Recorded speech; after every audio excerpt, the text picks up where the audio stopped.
कामयाबी का इंतजार करने से बेहतर है उसके लिए कोशिश की जाए। और हमेशा याद रखिएगा, व्यक्ति अपने विचारों से निर्मित प्राणी, वह जो सोचता है वही बन जाता है। वही सोचे जो आप जीवन में बनना चाहते हैं। इलेक्ट्रिकल मशीन डिजाइन मॉड्यूल 4 का आज लेक्चर नंबर 25 है और डिजाइनर 3 फेज इंडक्शन मोटर में आज का हमारा टॉपिक है design of stator of 3 phase induction motor. तो बच्चों, आइए अब हम वीडियो की शुरुआत करते हैं और समझते हैं कि 3 फेज इंडक्शन मोटर में स्टेटर को हम डिजाइन क्यों करेंगे।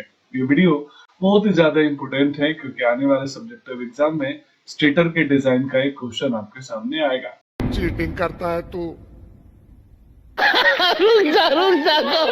जिसमें बहुत सारे पैरामीटर्स हैं जिनका मैथमेटिकल कैलकुलेशन भी करेंगे। नमस्कार बच्चों, मैं आपका दोस्त गुरु प्रशांत सर स्वागत करता हूं आपके ही channel Sai academy of electrical engineering में। तो बच्चों, जहां तक मैं समझता हूं कि आप 3 फेज इंडक्शन मोटर के कंस्ट्रक्शन से वाकिफ होंगे। झूठ बोलो, बार बार झूठ बोलो। और अगर फिर भी आपको नहीं आता, इलेक्ट्रिकल मशीन के नाम से प्लेलिस्ट यूट्यूब में डला हुआ है, आप एक बार जाके 3 फेज इंडक्शन मोटर का कंस्ट्रक्शन डिटेल में देख लें। बहुत तेज हो रहा है। तो बच्चों, डिजाइनर 3 फेज इंडक्शन मोटर में सबसे पहले हम स्टेटर का डिजाइन करते हैं। इस स्टेटर के डिजाइनिंग में कौन कौन से पार्ट्स का हम मैथमेटिकल कैलकुलेशन करेंगे, सबसे पहले ये समझ लेते हैं। तो स्टेटर का सबसे इंपॉर्टेंट पार्ट स्टेटर की वाइंडिंग का हम डिजाइन करेंगे, जिसमें हम current density as well as cross section area of conductor का मैथमेटिकल कैलकुलेशन करेंगे। सिमिलरली स्टेटर के कोर, स्टेटर के स्लॉट्स एंड स्टेटर के तेज, इन सभी का हम डिजाइनिंग इस design of 3 phase induction motor के स्टेटर सेक्शन में करेंगे। तो आइए सबसे पहले हम स्टेटर के वाइंडिंग का मैथमेटिकल एनालिसिस करते हैं। ओके। तो जब भी हम स्टेटर के कंडक्टर यानी वाइंडिंग के डिजाइन करेंगे तो हमें ध्यान रखना होगा कि करंट डेंसिटी का रेंज क्या होना चाहिए। और वो इसलिए इंपॉर्टेंट है क्योंकि कंडक्टर की करंट डेंसिटी हाई रखने से बेनिफिट तो मिलता है, लेकिन अगर करंट डेंसिटी की वैल्यू हाई है तो इसके अदर इफेक्ट्स भी बहुत सारे बढ़ जाएंगे, जो हम ऑलरेडी पहले डिस्कस कर चुके हैं। तो यहाँ पे एक एवरेज करंट डेंसिटी की जो रेंज होगी स्टेटर के वाइंडिंग में, वो होगी 3 to 5 ampere per millimetre square. तो अगर हम स्टेटर करंट पर फेज कैलकुलेट करें तो मैथमेटिकल आउटपुट इक्वेशन से Q इक्वल टू होता है 3 into VPH IPH into cos phi। तो यहाँ से हम स्टेटर का करंट यानी IPH को मैंने IS मान लिया, तो स्टेटर का करंट यानी IPH हम कैलकुलेट कर लेंगे और वो होगा Q/3 VPH cos phi। cos phi अगर नोन है, वोल्टेज अगर नोन है और अगर आउटपुट की रेटिंग नोन है, तो आप आसानी से अपने कंडक्टर की current capacity, current rating calculate कर लेंगे। और अगर आपको करंट की वैल्यू मिल गई तो आप करंट डेंसिटी के रिस्पेक्ट में cross section area of conductor जरूर कैलकुलेट कर सकते हैं, क्योंकि करंट डेंसिटी इक्वल टू होता है करंट अपॉन एरिया। और अगर करंट डेंसिटी कंडक्टर का नोन है, जैसा कि हमने देख लिया, और करंट की वैल्यू कैलकुलेट कर ली, तो यहाँ से आप cross section area of conductor calculate कर लेंगे और वो होगा current upon current density. Nice. That was easy. तो डेल करंट डेंसिटी का सिंबल है और करंट डेंसिटी का क्या इंपोर्टेंस है अभी आगे हम समझने भी वाले हैं। तो बच्चों, अगर हम करंट डेंसिटी का सिलेक्शन करें तो हमें ध्यान रखना पड़ेगा कि हमें उसकी वैल्यू हाइयर रखनी है, लेकिन हाइयर क्यों रखनी है और उसके क्या इफेक्ट्स है, ये हम एक एक करके समझते हैं। तो अगर आपने सिलेक्शन ऑफ कंडक्टर में करंट डेंसिटी का रेंज हाइयर रखा तो सबसे पहला reduction in cross section area होगा, क्योंकि करंट डेंसिटी इक्वल टू होता है करंट अपॉन एरिया। तो अगर आप करंट डेंसिटी की वैल्यू हाइयर रखेंगे तो स्वाभाविक है आपको कम क्रॉस सेक्शन एरिया का कंडक्टर यूज करना पड़ेगा। Wow, beautiful. और अगर क्रॉस सेक्शन एरिया कम होगा तो नंबर ऑफ टर्न्स की वैल्यू और वेट की वैल्यू भी चेंज हो जाएगी और ओवरऑल कॉस्ट भी रिड्यूस हो जाएगा। लेकिन एडवांटेज के साथ साथ हमें कुछ डिसएडवांटेजेस भी देखने पड़ेंगे। Sometimes may be good, sometimes may be जैसे हायर करंट डेंसिटी की वैल्यू रखने से आपका रेसिस्टेंस का वैल्यू बढ़ जाएगा, क्योंकि R equal to ρl by A, और अगर एरिया की वैल्यू रिड्यूस हो रही है तो स्वाभाविक है रेसिस्टेंस का वैल्यू बढ़ेगा। सिमिलरली रेसिस्टेंस की वैल्यू बढ़ने से कॉपर लॉसेस बढ़ता है I² R। चलो भाई, देखो अब मैं क्या करता हूँ। और अगर कॉपर लॉस बढ़ेगा तो हीट भी बढ़ेगा, आई स्क्वायर आर इंटू टी। और ओवरऑल अगर लॉसेस बढ़ रहे हैं तो एफिशिएंसी की वैल्यू रिड्यूस हो जाएगी। क्या बढ़िया था गुरु। तो ये मैंने कुछ आपको नई चीज नहीं बताई बच्चों, क्या बोला तूने? या आप ऑलरेडी पहले से भी जानते हैं इन मैथमेटिकल रिलेशंस को, बस जरूरत है उसको प्रॉपर कोरिलेट करना और अच्छे से समझ लेना। सही पकड़े हैं। तो ओवरऑल अगर मैं कंक्लूजन की बात करूं तो 3 फेज इंडक्शन मोटर के स्टेटर के वाइंडिंग के डिजाइन करते समय हमें higher value of current density select करना है। उसका एक रेंज नॉमिनल रेटिंग में होना चाहिए, अदरवाइज बेनिफिट से ज्यादा लॉसेस भी बढ़ जाएंगे। अच्छा, हमको सिखा रिया है। तो हम 3 to 5 ampere per millimetre square एक स्टैंडर्ड रेंज ले लेते हैं। तो बच्चों अब हम सेकेंड पार्ट यानी स्टेटर के स्लॉट्स का डिजाइन करते हैं। जब हम स्टेटर के कोर में स्लॉट्स बनाएंगे तो स्लॉट्स को हमें किस तरीके से डिजाइन करना है ये सबसे इंपॉर्टेंट है। कि अगर ऑर्डिनरी ऑब्जर्वेशन रखें तो आपको लगेगा कि स्लॉट्स को डिजाइन करने की क्या जरूरत है, उसमें बस वाइंडिंग ही तो फिट करना, वाइंडिंग को पैक कर दो, खत्म हो गई बात। लेकिन नहीं बच्चों, अगर स्लॉट्स का डायमीटर, साइज, डेप्थ अगर हम चेंज करते हैं तो स्वाभाविक है आपके मशीन की ओवरऑल एफिशिएंसी चेंज होगी। कहीं ना कहीं एयर गैप चेंज होने से, विड्थ बढ़ने से हमारा overall efficiency of machine change होगा। बहुत तेज हो रहा है। प्यारी समझ गई। नहीं, अभी और सुनिए। नॉर्मली हम 3 तरह के स्लॉट्स बनाए हैं और इन तीनों तरह के स्लॉट्स में पहला है ओपन स्लॉट्स, दूसरा सेमी क्लोज स्लॉट्स और तीसरा टैपर्ड स्लॉट्स। सेमी क्लोज टू कभी कभी हम क्लोज स्लॉट्स के नाम से भी समझते हैं। तो हम एक एक करके समझते हैं कि what is open slot, what is semi close slot और what is tapered slots. Picture देख के मोटा मोटी आपको अंदाजा समझ में आ गया होगा कि ओपन स्लॉट क्या है, सेमी क्लोज क्या है और टैपर्ड क्या है। तो अगर मैं सबसे पहले स्लॉट्स ओपन स्लॉट्स की बात करूं तो ओपन स्लॉट्स में जो हमारा स्लॉट्स का विड्थ होगा, जनता माफ नहीं करेगी। वो उतना ही होगा जितनी हमारी वाइंडिंग की यानी हमारे टोटल वाइंडिंग्स की थिकनेस होगी। जो भी वाइंडिंग हम पैक करेंगे, अगर उस वाइंडिंग का जो मोटाई है उस मोटाई के बराबर अगर हमने स्लॉट्स बनाया है तो वाइंडिंग करना काफी आसान होगा। आसानी से हम स्टेटर के स्लॉट्स में वाइंडिंग को पैक कर सकते हैं। मीन्स मैं बोल सकता हूँ कि इस टाइप के स्लॉट्स में वाइंडिंग करना काफी आसान होता है। लेकिन आप देख रहे होंगे कि इसका जो ओपनिंग माउथ है, जो खुला हुआ मुंह है, वो काफी बड़ा है और खुला हुआ मुंह बड़ा होने की वजह से यहाँ पे कोर की वैल्यू, यहाँ पे आयरन की वैल्यू कम है और एयर गैप ज्यादा है, यानी एयर की वैल्यू ज्यादा है जिससे रिलक्टेंस की वैल्यू बढ़ती है। और यही रीजन है कि ओपन स्लॉट्स में हमारा हायर एयर गैप होने की वजह से पावर फैक्टर पुअरर होता है और ओवरऑल मशीन की एफिशिएंसी भी कम हो जाती है। तो ओपन स्लॉट्स अगर एक असेंबलिंग पर्पज से देखूं तो काफी आसान है, क्योंकि खुले हुए मुंह में वाइंडिंग को पैक करना काफी आसान होता है, लेबर कॉस्ट काफी कम हो जाएगा। लेकिन ओवरऑल अगर मैं बेनिफिट्स देखूं तो इसका पावर फैक्टर पुअरर होगा क्योंकि एयर गैप की वैल्यू बढ़ जाएगी। तो इस प्रॉब्लम को दूर करने के लिए हमने सेमी क्लोज स्लॉट्स बनाया। मींस नीचे का जो बेस होगा वो तो उतना ही होगा जितनी वाइंडिंग पैक करनी है, लेकिन ऊपर का जो मुंह होगा वो पूरा नहीं खुला होगा।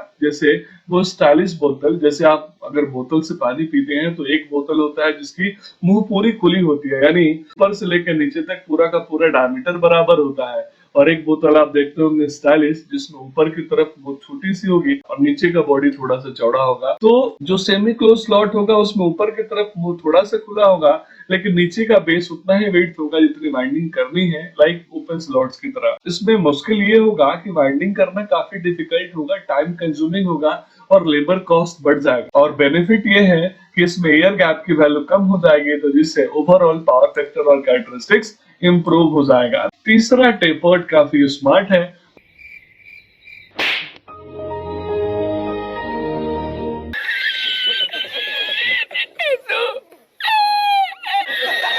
और ये टेपर्ड स्लॉट इसलिए ताकि इसमें हम उस तरीके का डिजाइनिंग करते हैं जिससे हमारा ओवरऑल मशीन का कैरेक्टरिस्टिक्स इंप्रूव हो जाए। जैसे स्टार्टिंग में मुंह थोड़ा छोटा होगा, उसके बाद चौड़ाई थोड़ी ज्यादा होगी और जैसे जैसे इसकी डेप्थ बढ़ती जाएगी वैसे वैसे इसका विड्थ भी कम होते चला जाएगा। तो इसमें हमने अलग अलग लेवल पे विड्थ को चेंज किया है, जैसे यहाँ बहुत कम है, यहाँ सबसे ज्यादा, और फिर उसके बाद घटते जा रहा है। That's why this is called tapered slots. तो इसमें वाइंडिंग करने में थोड़ी सी डिफिकल्टी होती है, लेकिन एयर गैप कम होने की वजह से मशीन की ओवरऑल कैरेक्टरिस्टिक्स बढ़ जाती है। Oh my God! तो अब ये तीनों में से कौन सा प्रीफर करेंगे वो डिपेंड करेगा कस्टमर के नीड पे, कस्टमर के डिमांड पे। अगर कस्टमर के लिए कॉस्ट ज्यादा मायने रखता है तो ओपन स्लॉट, अगर कस्टमर के लिए मशीन की एफिशिएंसी मायने रखती है, कॉस्ट मायने नहीं रखता, तो स्वाभाविक है हम टेपर्ड स्लॉट्स को ही प्रीफर करेंगे। तो आइए बच्चों, अब हम नेक्स्ट टॉपिक की बात करते हैं, वो है selection of number of slots, यानी जो आप स्टेटर के नंबर ऑफ स्लॉट्स बनाएंगे उसका सिलेक्शन कैसे करेंगे।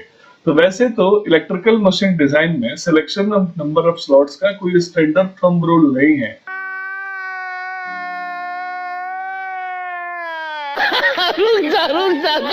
लेकिन जो भी हम सिलेक्शन करेंगे वो उन पैरामीटर्स पे डिपेंड करेगा जिसके लिए हम मशीन को बना रहे हैं। हम उसके एडवांटेजेस और डिसएडवांटेजेस को डिस्कस करेंगे और फाइनल डिस्कशन के बाद हम ये देखेंगे कि कौन से नंबर ऑफ स्लॉट्स, कितना नंबर ऑफ स्लॉट्स इस मशीन की डिजाइन के लिए ऑप्टिमल है।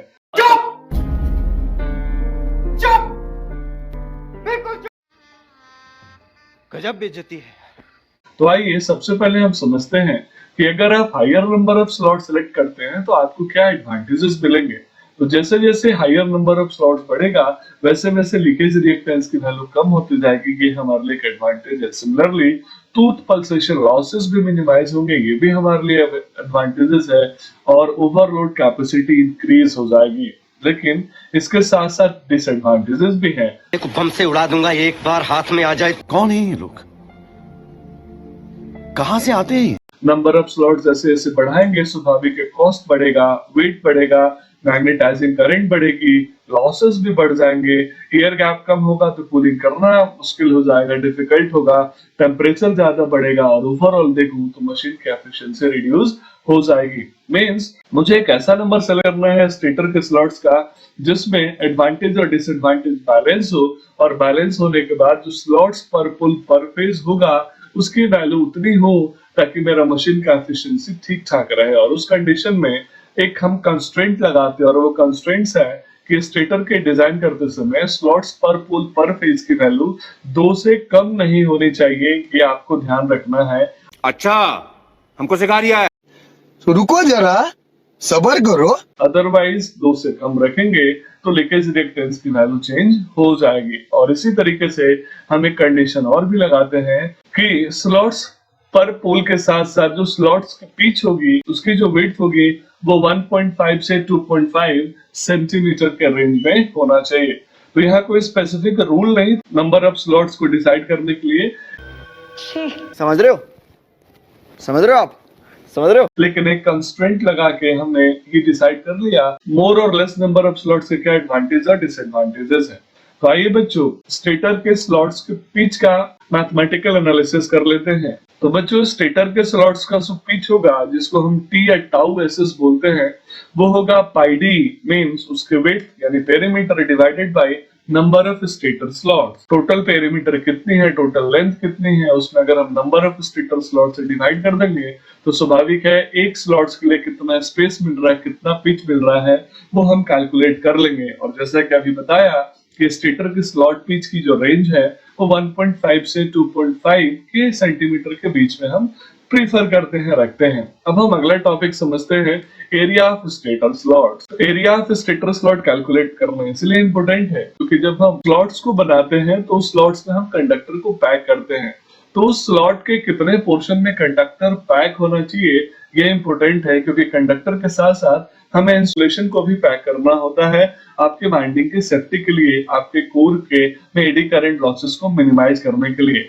तो एक जनरल कैलकुलेशन के हिसाब से मैं बोल सकता हूँ टोटल स्लॉट एरिया बनाते हैं, उस स्लॉट एरिया में 25% इंसुलेशन का एरिया होता है और अदर जो एरिया होता है वो कंडक्टर का होता है। मींस अगर एक बार मैंने नंबर ऑफ स्लॉट्स डिसाइड कर लिया तो उसी के अकॉर्डिंग हम स्लॉट्स का एरिया भी डिसाइड करेंगे और इन दोनों मैथमेटिकल रिलेशंस को उसको डिसाइड करते समय ध्यान रखेंगे।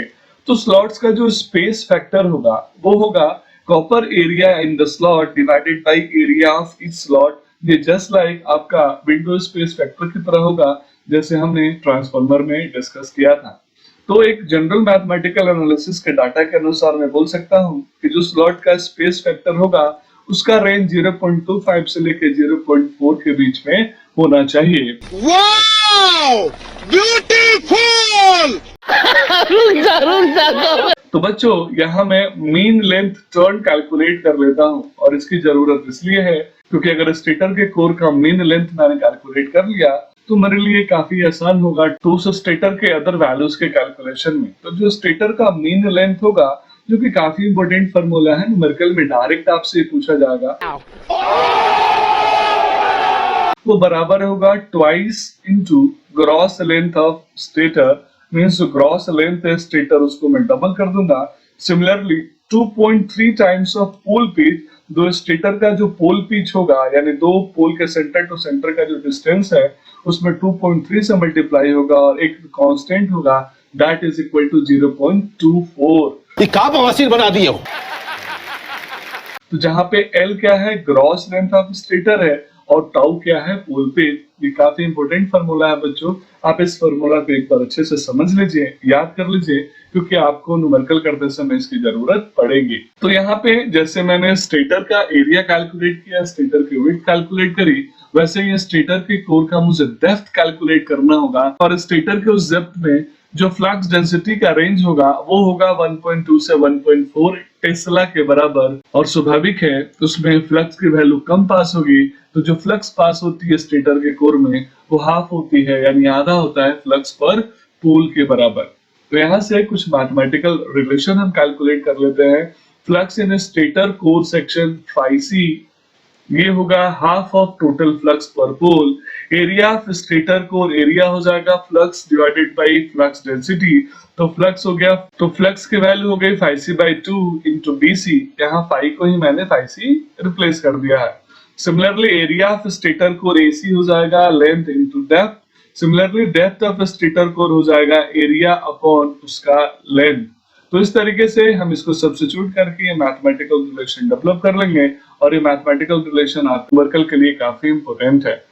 तो बच्चों यहाँ पे अगर मैं स्टेटर के टोटल डायमीटर यानी आउटर डायमीटर की बात करूं, तो आउटर डायमीटर जिसको मैंने डी नॉट बोला है, तो वो डी नॉट बराबर होगा डी के, और इस डी में दो चीजें और ऐड हो जाएंगी। सबसे पहला ऐड होगा आपका डेप्थ ऑफ स्टेटर स्लॉट, तो यहाँ पे डेप्थ ऑफ स्टेटर स्लॉट ऊपर का होगा DSS, और similarly depth of stator slot नीचे वाला भी होगा DSS, तो DSS प्लस DSS होगा 2DSS, और depth of core slot DCS यहाँ ऊपर भी होगा और सिमिलरली नीचे भी होगा, तो DCS और DCS होगा 2DCS।